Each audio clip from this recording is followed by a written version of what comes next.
Hello and a warm welcome to all our viewers in Nigeria and around the world to Global TV News Prime in Nigeria's capital, Abuja. I am Queen Agaba.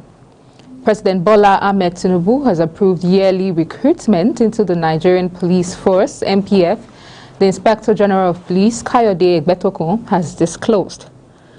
According to him, it is to improve and cushion the visible manpower shortage in the force.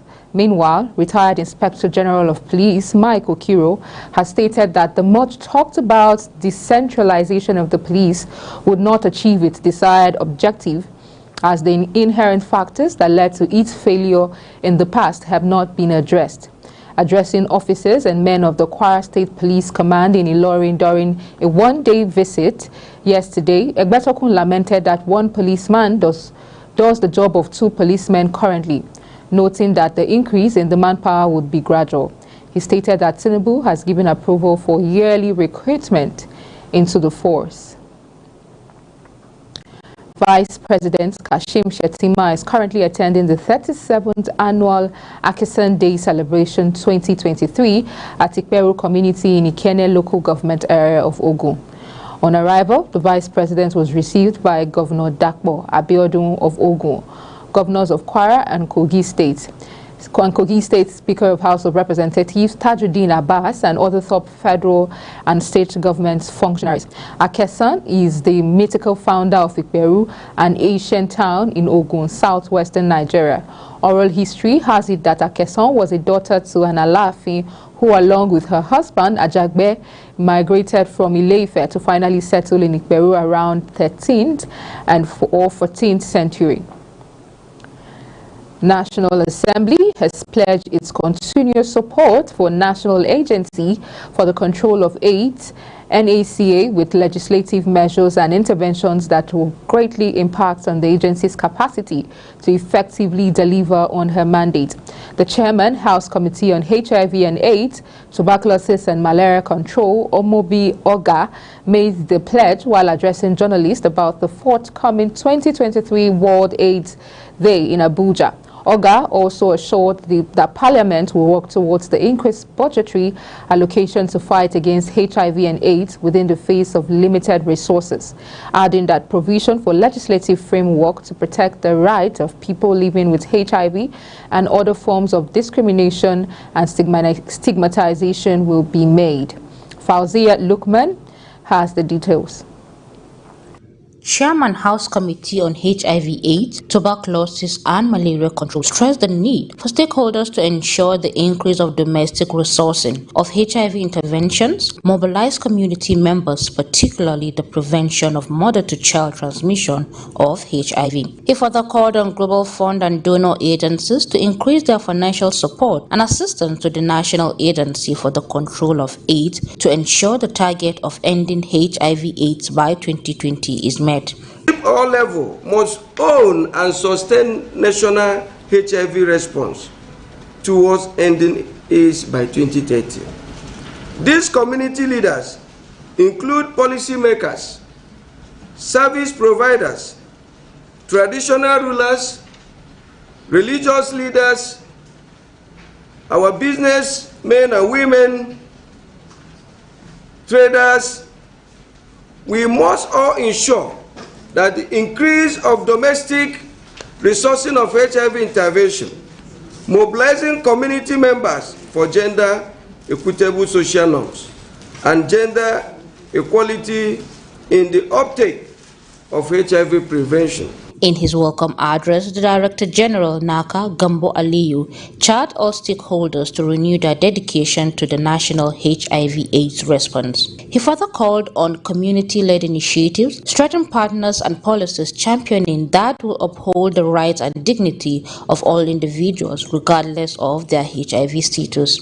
We are here to tell the global community Nigeria is getting it right.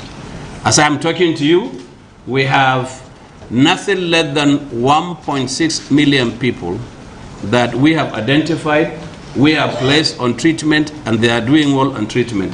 These individuals are controlling the virus in them. They are not giving other people, and the virus is not killing them. And that is all that is standing before us and ending AIDS. Well, with good treatment that is available, even though there is no permanent cure, but there's enough treatment to maintain and sustain quality of life, good quality of life.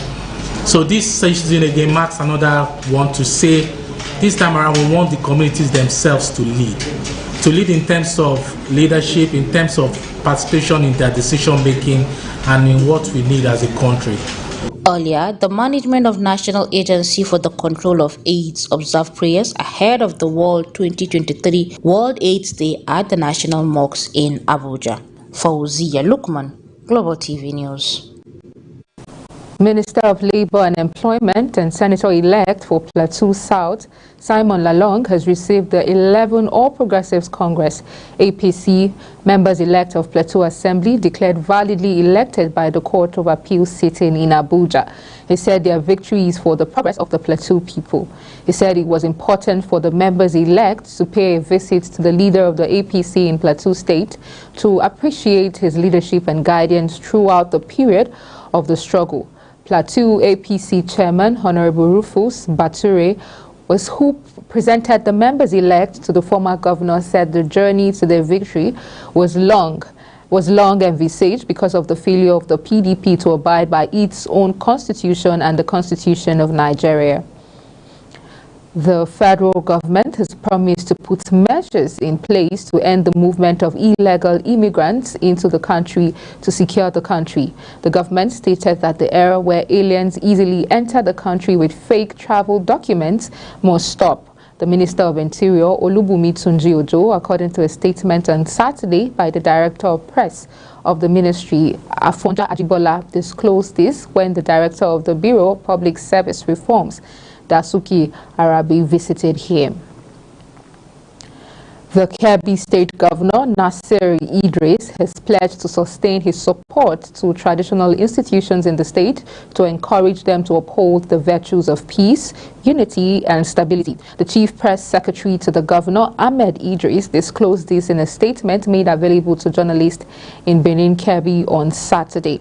The Governor, who described the traditional institutions as the custodians of peace, culture, and tradition, also charged them to remain pillars of support to their subjects. Sambo Khalil assured the governor of total loyalty to all policies and programs of the present administration, giving the kind gesture of the governor to his people regardless of political or tribal leaning. You're watching Global TV News Prime, coming to you live from Nigeria's capital, Abuja. Don't forget, we're on StarTimes channel 276. Kindly follow us across all social media platforms using @Global TV NG and other handles now showing on your screen. When the News Prime returns, FG assures of gas availability, enabling environment for CNG. The news continues shortly with details of this and other stories right after this break. Please stay with us.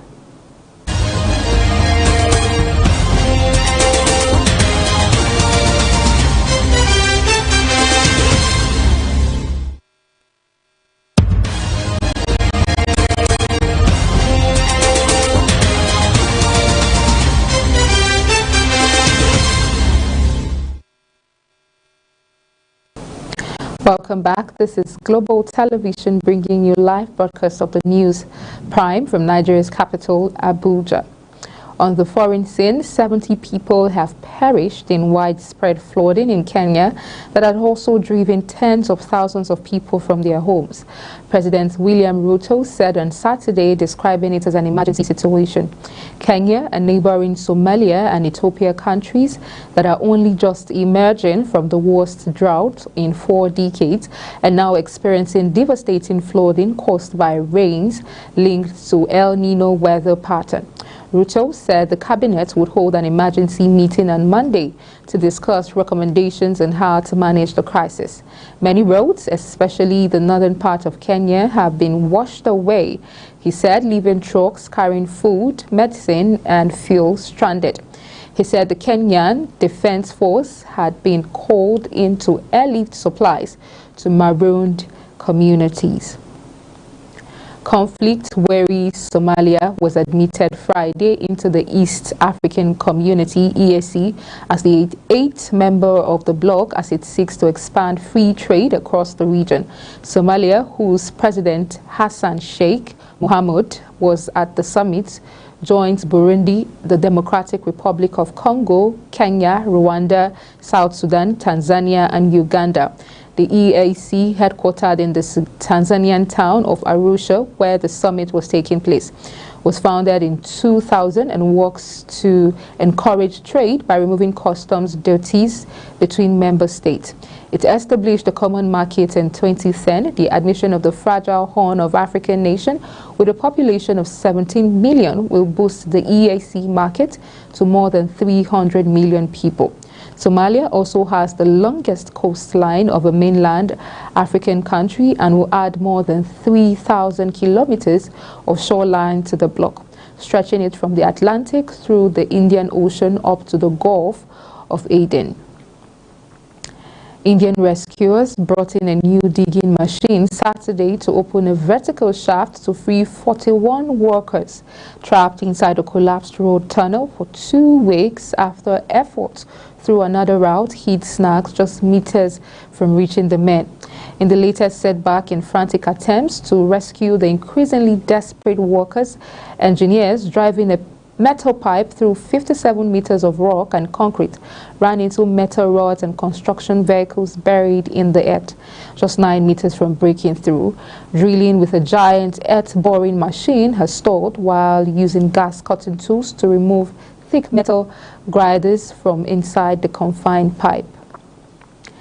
Hamas fighters released 24 hostages yesterday on the first day of the war's first truce, including Israeli women and children and Thai farm workers, after guns fell silent across the Gaza Strip for the first time in 7 weeks. The hostages were transferred out of Gaza and handed over to Egyptian authorities at the Rafah border crossing, accompanied by 8 staff members of the International Committee of the Red Cross, ICRC, in a 4-car convoy. The ICRC said Qatar, which acted as mediator for the truce deal, said 13 Israelis had been released, some with dual nationalities, plus 10 Thais and Filipino. 39 Palestinian women and children were released from Israelis' jail in return for the 13 Israelis. In business, the hike in inflation figures facing Nigeria's economy and the decline of foreign exchange, which has led to shutdown of some businesses in the country, is of grave concern to these business entrepreneurs and experts at a training workshop in nation's capital, Abuja. They unanimously agreed that businesses can only survive the harsh economic situation in the country by acquiring and applying requisite business skills, models, and strategies for investing. Global TV's correspondent Anthony Momodu now reports. Reputation plays a key role in every aspect of human endeavor, organization, state, or nation. The chairman governing board of the National Institute of Public Relations says it is a tax on the need to leverage on the power of national reputation in turning the economy around. He expressed concern about the global perception of Nigeria as poor. He therefore called on all hands to be on decks in changing the narrative about Nigeria's reputation. To really say that this committee is very, very strategic to the next level of Nigeria, because at the point where we are now, our reputation needs to be revamped. Our reputation needs attention. Our reputation needs to be reinvented. And it is this committee that will advise us on how it is going to be done. Who are those that should be members of Nigeria Reputation Management Group? What will be the modalities? What will be the structure? How will it be done on a sustainable basis? It's not a touch and go business. It is something that should outlive us. The tax was handed down to the Comptroller General of Customs, Adewale Adeniyi, who says reputation, if properly understood, effectively planned, efficiently and well deployed, will position any country for greater value, global relevance and remarkable competitiveness. Adeniyi stressed that for any state or nation to be taken seriously, there is need to consciously promote the culture of reputation. Unfortunately, the society, especially many African nations, have not recognized enough the power of reputation in turning their economies around. Though intangible in nature, reputation as a concept is so critical that if the components are properly understood and are effectively planned and efficiently harnessed and well deployed, it has the capacity to position any country for greater value, for global relevance, and remarkable competitiveness. We know that customs has its own reputation issue itself, and we are working with our stakeholders to ensure that we change this narrative and reposition Nigeria Customs Service. We have started this journey the last 3-4 months. We are making the best of revenue generation. We are turning around our anti-smuggling operations. And more importantly, we are trying to give new meaning to trade facilitation. All of this is to give customs a better name, indeed a better reputation. Nigerian Reputation Management Group will, among others, determine the structure on which assignment will be executed. Kike Lomo Okeri, Global Television News. The federal government has reiterated its commitments to ensuring there is sufficient gas in the country, saying it has put in place measures that will drive the compressed natural gas project. Special Advisor on Energy to President Bola Tinubu, Olu Vehijen, said this during the groundbreaking ceremony of Portland Gas in Lagos, represented by Iriye Onagoruwa. Vehijen said the signing dovetailed into the recently launched Presidential Compressed Natural Gas Initiative, PCNGI, as part of the commitments to change the transportation landscape, reduce energy costs, stimulate economic growth, and foster a cleaner environment by reducing carbon emissions and promote energy security through domestic natural gas resources. She said Portland Gas Green Park was undoubtedly a cleaner and more efficient energy source. The park will create new jobs, diversify economy, and enhance energy independence. This will in turn enable us to reduce our reliance on imported fuels, stabilize energy prices, and boost our economic growth. It will demonstrate to the world that Nigeria is committed to tackling climate change and building a cleaner and more resilient future. The Naira on Friday recovered against the United States dollar at the Nigerian Autonomous Foreign Exchange Market, NAFEM, the country's official exchange rate window. The Naira recovered to 794.89 to a dollar after a 2-day slump in the official market. According to data from FMDQ Securities Exchange, a platform that oversees foreign exchange, FX trading in Nigeria, the rate represents a recovery of 16.88% from the 956.33 Naira. It recorded on Thursday. However, the forex turnover on Thursday hit $105.50 million, according to data from NAFEM. The turnover represents the amount of dollars traded at a particular trading day. Consequently, at the parallel market, the Naira sustained its appreciation against the dollar as it appreciated on Friday from 1,160 Naira to 1,155 Naira. Still on business, Nigeria's oil sector grew minus 0.85% in Q3/2023. This is according to the Gross Domestic Product GDP report recently released by the National Bureau of Statistics, NBS. The report highlights the fact that in the third quarter of 2023, the growth rate in the oil sector was minus 0.85% year-on-year in. However, what may seem like a decline is an improvement from what the oil sector growth rate was in the corresponding quarter of 2022, as well as the previous quarter of Q2 2023 in Q3 2022. The oil sector growth rate was minus 22.67%, also compared to the previous quarter Q2 2023, which was minus 13.43%. There was a positive increase of 12.58% point.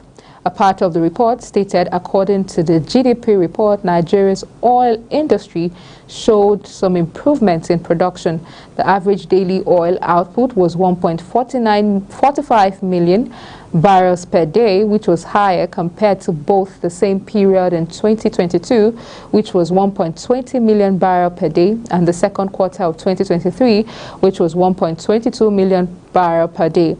This increase in production was by 0.25 MBPD from last year's Q3 and by 0.23 MBPD from Q2 this year. Looking specifically at the quarter-by-quarter performance, the oil sector in Q3 2023 experienced a growth rate of 12.47%. This means it saw a good expansion compared to the previous quarter. Meanwhile, in terms of its contribution to the total real GDP, the oil sector contributed 5.48% in Q3 2023. The Vice President of the Independent Petroleum Marketers Association of Nigeria, IPMA, May Gandhi Shettiman, has urged the IPMA and stakeholders to deploy its willpower towards a credible partnership with the federal government for quick rehabilitation of the nation's refineries. Shettiman, in a statement by his special assistant on media, Afam Okwone, said given the cogent need for an overall solution to the issues of fuel unavailability in Nigeria, his principle was the man that IPMAN deserve as election draws closer. He noted that IPMAN has remained the engine room of the Nigerian economy despite its many recent leadership travails, given the truism that Nigerians and Nigeria rely heavily on petroleum and its byproduct to drive the economy. Now in sports, Liverpool snapped Manchester City's 23-match winning run at the Etihad as a clash between the Premier League's top two ended 1-1 on Saturday. Trent Alexander-Arnold's fine striker 10 minutes from time salvaged a point for the visitors after Erling Haaland's 50th Premier League goal put City in front. Liverpool boss Jurgen Klopp made his displeasure clear at the early kick-off time on the back of an international break where both sides had players who had been in World Cup qualifying action in South America little over 72 hours. Hewitt declares his tennis band of brothers will give everything to bring back Davis Cup to Australia. Anthony Momodu has details and more. Leighton Hewitt has declared his close-knit tennis band of brothers will give it a hell of a shake to bring back the Davis Cup to Australia after they roared into another final in Malaga following their 2-0 victory over Finland in Friday's semi-final, executed superbly without a drop set in singles wins for Alexis Popyrin and Alex Vermino. Team captain Hewitt said he couldn't be prouder of their achievement in making back-to-back finals, even though they will be facing either a Serbian side led by world number 1 Novak Djokovic or an Italian team inspired by young superstar Yannick Sinner in Sunday's final. The inspirational winner was adamant no one really wants to play them. In French football, Ousmane Dembélé has finally put an end to his goal drought by emphatically scoring his first goal for Paris Saint-Germain. Friday night was the Frenchman's 12th league game for the Parisians since joining from Barcelona in the summer. To this point, Dembélé had managed 4 assists in 11 league games with no goal contributions in 4 Champions League games too, and eyebrows had been raised at his absence of goals, but he put an end to that with a stunning strike at the near post during PSG's rampant 5-2 win over Monaco at the Parc des Princes on Friday. And moving to the Bundesliga, Harry Kane broke another 2 records in scoring Bayern Munich's opening goal against Cologne in Friday night. The England forward netted his 18th league goal of the season since his mega move to Germany from Tottenham in the summer as he extended his lead at the top of the Bundesliga goal-scoring charts. The strike was a gift and the number 9 may not score an easier goal this season. Former Stoke man Eric Maxim Choupo-Moting did the hard work for causing a Cologne defender to clear off the line from his effort. But the clearance only went as far as Kane, who accepted the offer of slotting in from a matter of yards to score once again in Bayern Munich in the only goal of the game as they beat Cologne 1-0. In doing so, he surpassed the record set by both Jadon Sancho and Kevin Keegan in scoring the most goals by an Englishman in a Bundesliga campaign before the season even entered December. Paulo Victor being off his line and proceeded to find the net from distance with an excellent lob. And that's how we call it a wrap on the Sports News Update. I am Anthony Momodu. And that's it on Global TV News Prime. Don't forget, we're on StarTimes channel 276. Kindly follow us across all our social media platforms using @Global TV NG and other handles now showing on your screen. I am Queen Agaba. Thank you for watching. See you soon.